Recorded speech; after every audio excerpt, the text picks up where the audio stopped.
बड़ा गोलमाल कर रखा है मोदी जी। डिलिमिटेशन तो हुआ, पर अब 2026 आता है। 2001 के बाद 25 साल हो चुके हैं। कांग्रेस ही वो पार्टी है जो सबसे पहले वुमेन्स रिजर्वेशन बिल लेके आई। ये डर इतना था कि बिल को लोकसभा में लाया ही नहीं गया। अब यहाँ एक ट्विस्ट है कि अगर सब कुछ फिक्स है तो फिर मोदी सरकार वैसा ही करे। डिलिमिटेशन को हम सेंसस यानी जनगणना के अनुसार करते ही नहीं। सेंसस क्यों नहीं हुआ, जनगणना क्यों नहीं हुई, हो गई प्रॉब्लम सॉल्व। अब किसी को कोई नुकसान नहीं। संसद में कुछ और कहते हैं, बाहर कुछ और। बहुत सारे वीडियो देखे सोशल मीडिया पे, बहुत सारे विश्लेषकों को देखा, पर किसी ने भी वुमेन रिजर्वेशन बिल पे ठीक और पूरी बात नहीं की। ज्यादातर लोगों की बातें भ्रामक ही रही। ऑपोजिशन वाले अपना एजेंडा चला रहे हैं, सरकार इस बिल पे ज्यादा डिटेल में बात कर नहीं रही। कई लोगों ने मुझसे भी कहा कि इस विषय पे एक वीडियो बननी चाहिए। कोई कह रहा है मामला सेंसस का है, मोदी जी इसमें बिल क्यों ले आए, और अगर ये मामला अगर रिजर्वेशन का है तो इसमें सेंसस और डिलिमिटेशन क्या कर रहा है। कोई कह रहा है इसमें साउथ की सीटें कम हो जाएंगी, बड़ा गोलमाल कर रखा है मोदी जी ने, वगैरह वगैरह। तो दोस्तों इसको शुरू से शुरू करते हैं और समझने की कोशिश करते हैं। तो सिलसिलेवार तरीके से जानते हैं कि जो हुआ वो क्यों हुआ और जो नहीं हुआ वो क्यों नहीं हुआ, और अब बात कहां अटकी पड़ी है। तो ये बात शुरू होती है 1971 से, जब इंदिरा गांधी प्रधानमंत्री थी। तो 1971 में सेंसस हुआ, सेंसस यानी जनगणना, और 1976 में लोकसभा संसद की सीट फिक्स हो गई 543, 543। साथ ही एक कानून और पास होता है कि हर 25 साल में इन सीटों का जायजा लिया जाएगा, यानी हर 25 साल बाद डिलिमिटेशन होगा। डिलिमिटेशन मतलब परिसीमन। 1976 के 25 साल बाद यानी 2001 में जब सेंसस हुआ तो डिलिमिटेशन भी होना था। उस समय डिलिमिटेशन तो हुआ, पर सीटें घटी बढ़ी नहीं। सेंसस के बेसिस पे कॉन्स्टिट्यूएंसीज की बाउंड्री को रीड्रॉ कर दिया गया, मतलब सांसदों के एरिया को जनसंख्या के अनुसार छोटा और बड़ा कर दिया गया। आपने कई बार सुना होगा कि पहले कोई इलाका दूसरे संसदीय क्षेत्र में पड़ता था और फिर बाद में किसी और दूसरे संसदीय क्षेत्र में पड़ने लगा। इसी को रीड्रॉ कहते हैं। साथ ही उस समय की अटल सरकार ने एरिया और सीट्स को अगले 25 साल के लिए फिक्स कर दिया। अब 2026 आता है, 2001 के बाद 25 साल हो चुके हैं। फिर से डिलिमिटेशन होनी है 2029 के लोकसभा के चुनाव से पहले पहले, पर वो हो नहीं पाएगा क्योंकि जो जनगणना हर 10 सालों में होती है उसको 2021 में होना था, वो हो नहीं पाई। सेंसस क्यों नहीं हो पाया?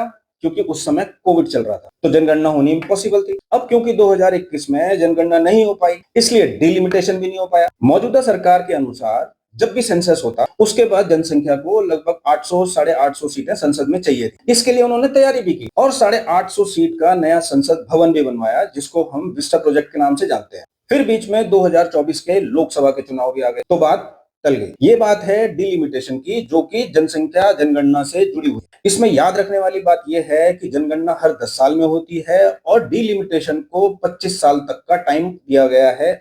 अब साथ में वुमेन रिजर्वेशन बिल को भी लेकर चलते हैं। मनमोहन सिंह सरकार यानी कांग्रेस सरकार 2010 में वुमेन रिजर्वेशन बिल लेके आती है। ये बात सच है कि कांग्रेस ही वो पार्टी है जो सबसे पहले वुमेन्स रिजर्वेशन बिल लेके आई। राज्यसभा में ये बिल पास भी हो जाता है, जिसमें उस वक्त ऑपोजिशन में बैठी बीजेपी इसका समर्थन करती है।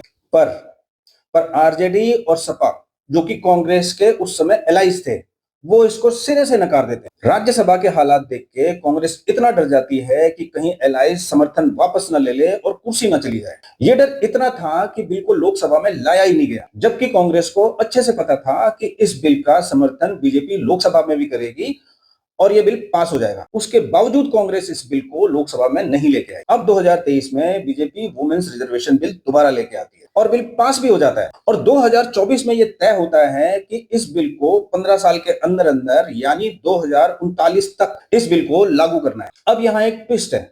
2023 में जो बिल पास हुआ उसमें 3 क्लॉज डाल दिए गए, यानी 3 शर्तें। पहली शर्त, अब जो भी सेंसस होगा यानी जनगणना, उसके आधार पे बिल लागू हो जाएगा, जो कि 2026 में चालू हो चुका है। शर्त नंबर 2, डिलिमिटेशन यानी परिसीमन इसी जनगणना के बेसिस पे होगा। शर्त नंबर 3, फिर इसी परिसीमन के बेसिस पे वुमेन रिजर्व सीट आइडेंटिफाई की जाएंगी और time to time, election to election वो रोटेट होती रहेगी, यानी सीट फिक्स नहीं होंगी। मतलब आज अगर किसी कॉन्स्टिट्यूएंसी की सीट वुमेन रिजर्व है तो कोई जरूरी नहीं है कि अगले इलेक्शन में भी वही सीट रिजर्व रहे, उसकी जगह कोई दूसरी सीट रिजर्व हो सकती है, लेकिन रिजर्वेशन 33% ही रहेगा।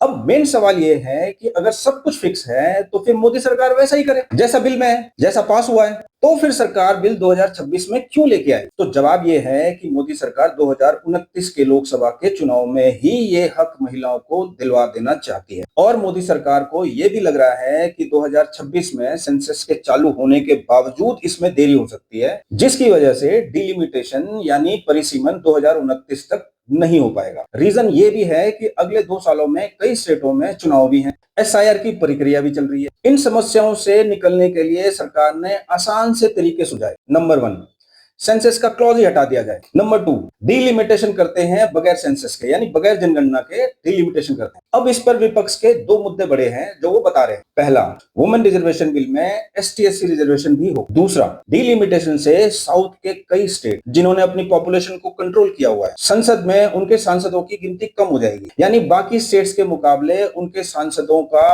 वोट या प्रतिनिधित्व कम हो जाएगा। बिल्कुल सही है मांगे, इसके लिए कोई इनकार भी नहीं कर रहा। पहली शर्त मोदी सरकार ने जस की तस मान ली, यानी 33% में एससी एसटी का भी रिजर्वेशन हो। दूसरी शर्त पे सरकार ने कहा कि डिलिमिटेशन को हम सेंसस यानी जनगणना के अनुसार करते ही नहीं है। हर स्टेट की, चाहे वो नॉर्थ हो चाहे वो साउथ का हो, 50% सीट बाय डिफॉल्ट बढ़ा देते हैं। जैसे कि अगर किसी स्टेट में 100 सांसद है तो उस स्टेट को 150 सांसद दे दिए जाए ताकि सीटें उसी अनुपात में रहे, उन्हीं में पॉपुलेशन या एरिया बांट दिया जाए। हो गई प्रॉब्लम सॉल्व, अब किसी को कोई नुकसान नहीं। विपक्ष लेकिन अब एक ही बात पे अटका हुआ है, सेंसस क्यों नहीं हुआ, जनगणना क्यों नहीं हुई, दूसरा साउथ में सीटें कम हो जाएंगी। जबकि अब ये दोनों बातें बेमानी है। सरकार किसी भी कीमत पे ये बिल पास करवाना चाहती है ताकि महिलाओं को उनका हक मिल सके, लेकिन कांग्रेस और उनके एलाइज आज भी 2010 वाला खेल खेल रहे हैं। संसद में कुछ और कहते हैं, बाहर कुछ और। सेंसस को सिर्फ मुद्दा बनाया हुआ है, वो क्यों नहीं हुआ 2021 में। आशा करता हूं अब आप फैसला कर पाएंगे कि कौन सही है कौन गलत है।